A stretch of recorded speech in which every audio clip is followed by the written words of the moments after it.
Hi అండి. అందరికీ నమస్కారం. Welcome to my channel. నా వీడియోస్ కనుక మీకు నచ్చినట్లయితే లైక్ చేసి, షేర్ చేయండి, సబ్స్క్రైబ్ చేసుకోండి. ఇవాళ మన ఛానల్‌లో ఎగ్ రైస్ తయారు చేసి చూపిస్తాను. చాలా ఈజీగా తయారు చేసుకోవచ్చు. మరి ఇంకెందుకు ఆలస్యం స్టార్ట్ చేద్దాం. రైస్‌ని ప్రిపేర్ చేయడానికి ఈ గ్లాస్ తోటి 1.5 గ్లాస్ రైస్ తీసుకున్నాను. శుభ్రంగా కడుక్కొని 2.5 గ్లాసులు వాటర్ వేసి బియ్యాన్ని 10 నిమిషాలు నానబెట్టుకోవాలి. నేను రైస్‌ని కుక్కర్‌లో వండుతున్నాను. స్టవ్ ఆన్ చేసి కుక్కర్ పెట్టుకొని 3 విజిల్స్ వచ్చినాక స్టవ్ ఆఫ్ చేసుకోవాలి. ఇప్పుడు మిక్సీ గిన్నె తీసుకొని కొత్తిమీర, పుదీనా బాగా వాష్ చేసుకొని కాడలతో సహా కొత్తిమీర వేసుకోవాలి. పచ్చిమిర్చి మనం కారానికి తగినంత వేసుకోవాలి. నేను ఇక్కడ 10 పచ్చిమిర్చి వేస్తున్నాను. చిన్న అల్లం ముక్క వేసుకోవాలి. చిన్నుల్లిపాయలు ఒక 6 వేస్తున్నాను. చెక్క, లవంగాలు 2 వేసుకుంటున్నాను. ఇప్పుడు మిక్సీ పట్టుకోవాలి మెత్తగా. ఇలా మెత్తగా పేస్ట్ లాగా చేసుకోవాలి. ఇప్పుడు ఎగ్స్‌ని తీసుకొని ఒక గిన్నెలో పగలగొట్టుకొని వేసుకోవాలి. ఇక్కడ నేను 6 ఎగ్స్‌ని తీసుకున్నాను. కొంచెం సాల్ట్ వేసుకొని మనం బీట్ చేసుకోవాలి. ఇలా బీట్ చేసుకోవాలి మొత్తం మిక్స్ అయ్యేటట్టు. కుక్కర్ విజిల్ ఏరిపోయింది. ఇప్పుడు మూత తీసి చూద్దాం. రైస్ బాగా పొడి పొడిగా వచ్చింది. ఇప్పుడు చల్లారబెట్టుకోవాలి రైస్‌ని మనం. ఇప్పుడు స్టవ్ ఆన్ చేసుకొని వెడల్పాటి కడాయి పెట్టుకోవాలి. కొంచెం ఆయిల్ వేసుకుందాం.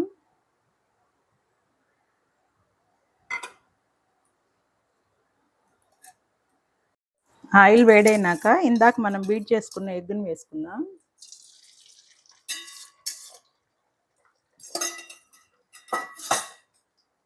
ఇప్పుడు ఎగ్గుని మిక్స్ చేసుకుందాం.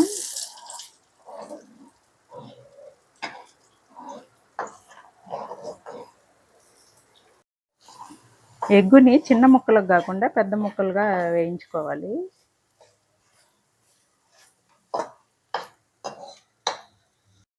ఇప్పుడు ఎగ్ ఫ్రై అయిపోయింది. మనం ప్లేట్లో తీసుకుందాం. ఇప్పుడు అదే కడాయిలో కొంచెం ఆయిల్ వేసుకోవాలి.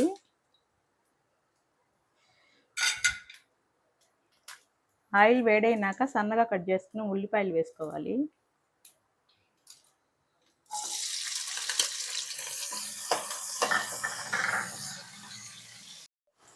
ఉల్లిపాయలు వేగినాక మనం గ్రైండ్ చేసుకున్న పేస్ట్ని వేసుకోవాలి. ఈ పేస్ట్ని వేసుకొని బాగా మిక్స్ చేసుకోవాలి. ఇలా మిక్స్ చేసుకుంటే పచ్చివాసన లేకుండా ఉంటుంది. ఇప్పుడు మనం తగినంత సాల్ట్ వేసుకోవాలి. ఎగ్గులో సాల్ట్ వేసాం కాబట్టి చూసుకొని వేసుకోవాలి.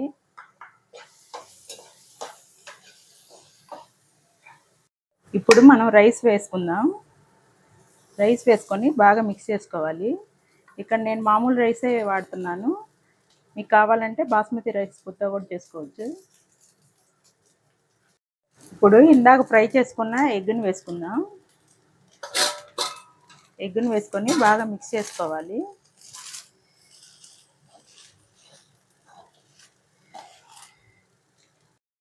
లో ఫ్లేమ్ పెట్టుకొని ఇలా బాగా మిక్స్ చేసుకోవాలి. అంతేనండి, మన ఎగ్ రైస్ రెడీ అయిపోయింది. ఇప్పుడు సర్వ్ చేసుకుందాం. టేస్టీ ఎగ్ రైస్ రెడీ అయిపోయిందండి. రైస్ రెడీగా ఉంటే 10 నిమిషాల్లో ప్రిపేర్ చేసుకోవచ్చు. అంతేకాదు పిల్లలకి లంచ్ బాక్స్‌లో కూడా తొందరగా చేసి ఇవ్వచ్చు. పెద్దవాళ్ళకి, పిల్లలకి ఆకలేసినప్పుడు తొందరగా ప్రిపేర్ చేసుకొని తినవచ్చు. మీరు కూడా నేను చూపించిన విధంగా ఎగ్ రైస్ తయారు చేసుకొని ఎలా వచ్చిందో నా కామెంట్‌లో చెప్పండి. Thank you for watching.